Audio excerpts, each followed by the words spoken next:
ഇന്നത്തെ video self ലവിനെ കുറിച്ചുള്ളതാണ്. ഒരു വീട്ടമ്മയ്ക്ക് എങ്ങനെ ഒരു സെൽഫ് ലവിലോട്ട് വരാം എന്നുള്ളതിന് ഒരു 2-3 ടിപ്സാണ് ഞാനിവിടെ പറഞ്ഞു തരുന്നത്. 1-2 ചോദ്യങ്ങൾ നിങ്ങളോട് ചോദിക്കട്ടെ.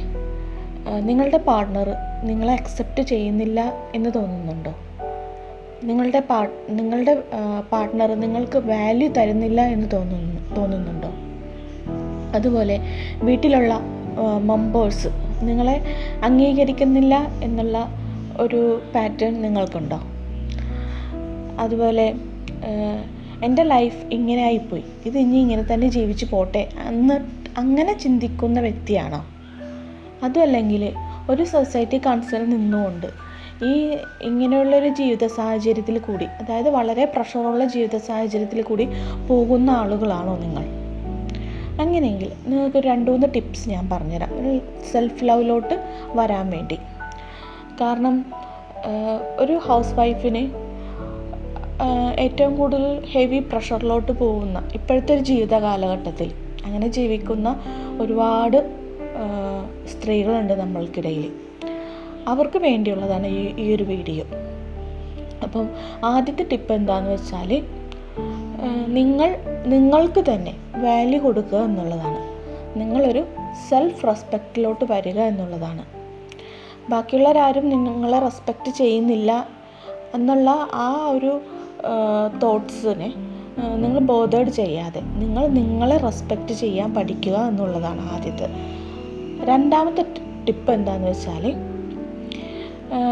ഡേ ടു ഡേ ലൈഫിൽ ദിവസവും ഒരു 2 സെക്കൻഡെങ്കിലും ഒന്ന് കണ്ണാടി നോക്കിയിട്ട് ഒന്ന് ചിരിക്കുക.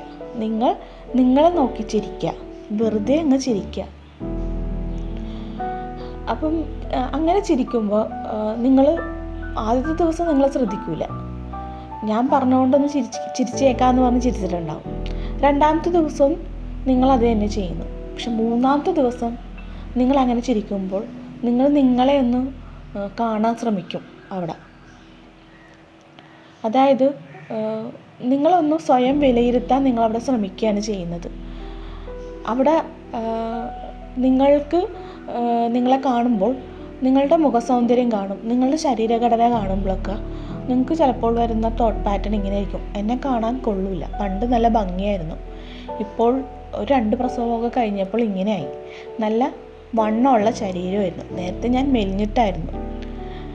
അതും അല്ലെങ്കിൽ മുഖമൊക്കെ ഒന്ന് ചുക്കിച്ചുളിഞ്ഞ് തലയിൽ നര വന്നു അല്ലേ, അങ്ങനെയൊക്കെ നിങ്ങൾക്ക് കാണാനും ചിലപ്പോൾ ആ ഒരു ബോഡിനെ നിങ്ങൾക്ക് നോക്കി കാണുമ്പോൾ നിങ്ങൾക്ക് കാണേണ്ടി വരുമായിരിക്കും.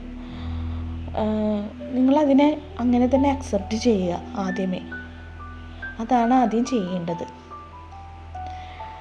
നിങ്ങളുടെ ബോഡിയെ അതേ രീതിയിൽ തന്നെ നിങ്ങൾ ആദ്യം അക്സെപ്റ്റ് ചെയ്യാൻ പഠിക്കുക എന്നുള്ളതാണ്.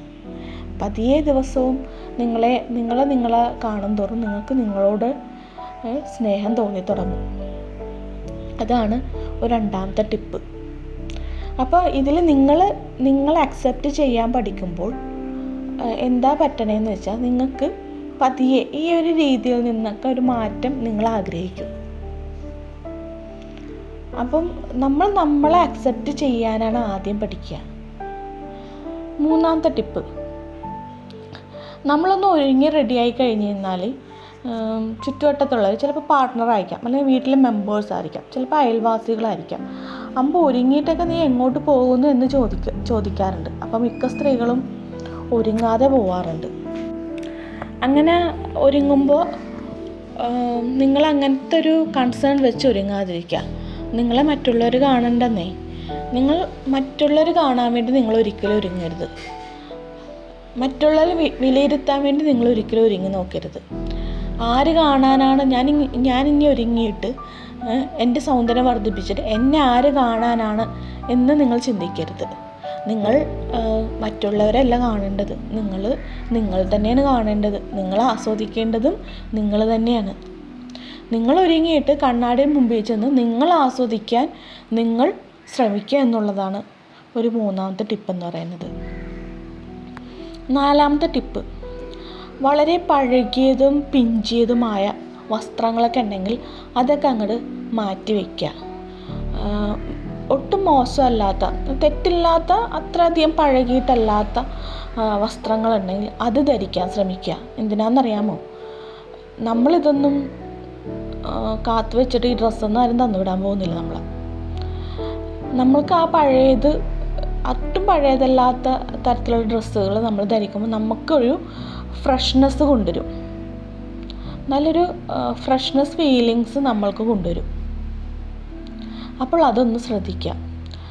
5ാമത്തെ ടിപ്പ് എന്താണെന്ന് വെച്ച് കഴിഞ്ഞാൽ, വീട്ടിൽ നല്ല നല്ല പാത്രങ്ങളും ഗ്ലാസ്സുകളും ചിലപ്പോൾ ബെഡ്ഷീറ്റ് അങ്ങനത്തെ ഉള്ള സാധനങ്ങളൊക്കെ ഇങ്ങനെ മാറ്റി വെച്ചിട്ടുണ്ടാവും. അത് നല്ലതാണ്, നല്ല ദിവസങ്ങൾ വരുമ്പോൾ ഉപയോഗിക്കാം. അതല്ലെങ്കിൽ വിരുന്നുകാർ വരുമ്പോൾ അവർക്ക് ഇട്ട് കൊടുക്കാൻ വേണ്ടി എടുത്ത് മാറ്റി വെച്ചേക്കണുണ്ടാവും. വാസ്തവത്തിൽ വല്ല കാലത്തും വരുന്ന വിരുന്നുകാരെ നോക്കി കൊണ്ട് നമ്മൾ എന്തിനാണ് അതൊക്കെ മാറ്റി വെക്കുന്നത്? നമ്മുടെ വീട്ടിലുള്ള സാധനങ്ങൾ നമ്മൾ ഉപയോഗിക്കാൻ ശ്രമിക്കുക എന്നുള്ളതാണ്. നമ്മളതിൽ ആ ബെഡ്ഷീറ്റിലൊന്ന് വിരിച്ച് അതിൽ കിടന്നുറങ്ങാൻ ശ്രമിക്കുക. പാത്രങ്ങളുണ്ടെങ്കിൽ അതിലൊക്കെ ഭക്ഷണം കഴിക്കാനും വെള്ളം കുടിക്കാനൊക്കെ ശ്രമിക്കുക. അങ്ങനെയൊക്കെ ഒന്ന് ചെയ്യുക. അതൊക്കെ ഒരു മാറ്റമാണ്, ഒരു സെൽഫ് ലവാണ്. നമുക്കതിലിഷ്ടമാണെങ്കിൽ നമുക്കത് ചെയ്യാൻ, ആ പാത്രങ്ങൾ ആ ബെഡ്ഷീറ്റും വിരിച്ച് കിടന്ന് നമുക്കത് ചെയ്യാൻ ഇഷ്ടമാണെങ്കിൽ തീർച്ചയായിട്ടും നിങ്ങളത് ചെയ്യുക എന്നുള്ളതാണ് ഒരു 5ാമത്തെ പോയിൻ്റ് എന്ന് പറയുന്നത്. പിന്നെ നിങ്ങൾ മനസ്സിലാക്കേണ്ട വേറൊരു കാര്യം കൂടിയുണ്ട്. ഞാനൊരു ലൈറ്റ് വർക്കറാണ്, സ്പിരിച്വൽ പേഴ്സണാണ്. ഇതിൻ്റെ സോൾ പർപ്പസാണ്. അപ്പം നിങ്ങൾക്ക് തരുന്ന അഡ്വൈസ് എന്ന് വെച്ചാൽ, നമ്മളൊക്കെ മരിച്ചു കഴിഞ്ഞാൽ നമ്മൾ ഈ ഭൂമി വിട്ടു പോകുമ്പോൾ വെറും കൈയോടെ പോകുന്നതാണെന്നാണ് പറയുന്നത്, അല്ലേ? അപ്പം നമുക്കൊന്നും തന്നു വിടൂലെന്ന് പറയും. വാസ്തവത്തിൽ ശരിയാണ്, നമുക്ക് ഭൗതികമായ ഒന്നും നമുക്ക് തന്നു വിടൂല. കാരണം അത് ഈ ഭൂമിക്കുള്ളത് തന്നെയാണ്, ഈ ഭൂമിയിൽ നിന്ന് തന്നെ കിട്ടിയതാണ്. പക്ഷെ നമ്മൾ ഇവിടെ നിന്ന് പഠിച്ച ലൈഫ് ലെസൺസ് ഉണ്ട്. ആ ലൈഫ് ലെസൺസും അതുകൂടാതെ നമുക്ക് ഇങ്ങനത്തെയുള്ള ഇമോഷൻസ്, നമ്മളുടെ ആഗ്രഹങ്ങളൊന്നും നമ്മുടെ സെൽഫ് ലൈഫിലോട്ടൊന്നും വരാത്ത ആ ഒരു ഇമോഷൻസ് ഉണ്ട് നമ്മൾ ആ ഇമോഷൻസിന് അടക്കം ആണ് നമ്മളിവിടെ നിന്ന്, അതായത് നമ്മളുടെ ബോധതലവും ഉപബോധതലവും എന്ന് പറയും. അതായത് നമ്മളുടെ കോൺഷ്യസ് മൈൻഡും സബ് കോൺഷ്യസ് മൈൻഡും എന്ന് പറയും. ഇതുമായിട്ടാണ് നമ്മളിവിടെ നിന്ന് യാത്ര പോകുന്നത്. നമ്മൾ മരിച്ചു കഴിഞ്ഞാൽ നമ്മൾ ഈ 2 കാര്യങ്ങളായിട്ട് നമ്മളിവിടെ നിന്ന് ഭൂമി വിടുകയുള്ളൂ. അപ്പോൾ നമ്മൾ ആദ്യം നമ്മളുടെ ഇമോഷൻസിനെയൊക്കെ ഹീൽ ചെയ്ത് നമ്മളൊരു സെൽഫ് ലവിലോട്ട് വരിക എന്നുള്ളതാണ്. നിങ്ങളൊരു 3 മാസം നിങ്ങളുടെ ഒരു ലൈഫിൽ ഒരു ഡേ ടു ഡേ ഹാബിറ്റായിട്ട് ഞാൻ പറഞ്ഞ ഈ ടിപ്സൊക്കെ നിങ്ങൾക്ക് ഉൾപ്പെടുത്താൻ സാധിക്കുമെങ്കിൽ, അതായത് ചിലപ്പോൾ ഇത് ചെയ്യാൻ തുടങ്ങുമ്പോൾ ഒരുപാട് തടസ്സങ്ങൾ നിങ്ങൾക്കുണ്ടാവും. അതിനെല്ലാം ബ്രേക്ക് ചെയ്ത് നിങ്ങൾക്കൊരു 3 മാസം നിങ്ങളിത് കണ്ടിന്യൂസ് ആയിട്ട് ചെയ്ത് നോക്കുമ്പോൾ നിങ്ങളുടെ ഉള്ളിൽ തന്നെ നിങ്ങളറിയാതെ വരുന്നൊരു പീസിൻ്റെ എനർജി ഉണ്ട്. അതായത് ഒരു മനസ്സന്തോഷം. ആ മനസ്സിലുള്ള സന്തോഷം അത് റിഫ്ലക്ഷൻ എവിടെ വരുന്നതെന്ന് അറിയാവോ? അത് നിങ്ങളുടെ മുഖത്തിന് വരും. അപ്പോൾ നിങ്ങൾ വീണ്ടും വീണ്ടും പോസിറ്റീവായ കാര്യങ്ങൾ നിങ്ങളുടെ ലൈഫിലോട്ട് നിങ്ങൾക്ക് അട്രാക്റ്റ് ചെയ്യാൻ സാധിക്കും. വീഡിയോ ഇഷ്ടമായെങ്കിൽ ലൈക്ക് ചെയ്യാം, ഷെയർ ചെയ്യാം, സബ്സ്ക്രൈബ് ചെയ്യാം. Thank you. May God bless you all.